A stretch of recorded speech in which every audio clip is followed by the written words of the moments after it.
dia. Pertanyaan apakah ketika dia keluar daripada Islam dia jadi nggak malas? Sama malesnya. Sama aja malasnya gitu ya. Jadi jangan agama disalahin, malesnya dia. Pertanyaan kita balik. Apakah dengan beragama lantas kita jadi bisa menyelesaikan permasalahan-permasalahan hidup yang harus diselesaikan dengan what and how? Tidak juga. Tidak juga. Contohnya anakku yang pertama putih, cewek. Anakku yang kedua cowok hitam banget, Jawa. Yang ketiga tuh cowok putih.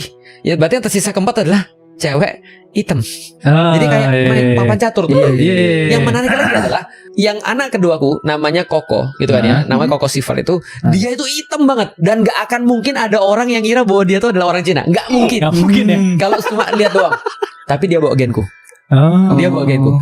Nanti ketika dia nikah sama orang Jawa juga, tiba-tiba anak jadeng sipit, we know.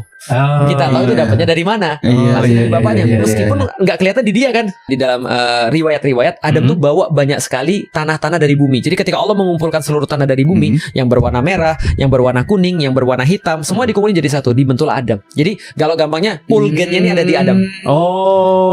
Masuk akal. Nah, lalu kemudian poinnya kan gitu, ketika dibawa pecah. Jadi belum, ibaratnya semua gen dijadikan satu, ada di Nabi Adam.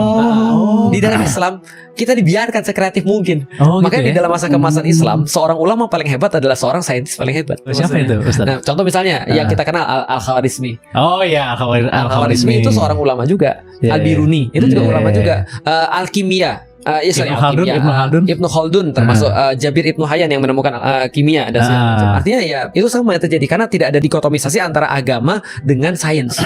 Gitu maksudnya. Artinya kamu bisa jadi orang yang paling percaya pada sains, di saat yang sama kamu bisa jadi orang yang paling berserah pada Tuhan.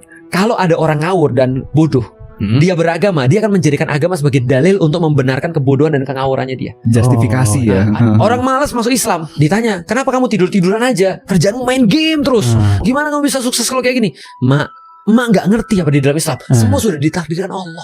Rezeki udah diatur oleh Allah. Ngapain kita payah-payah? Berarti agama dijadikan dalil kemalasan kan?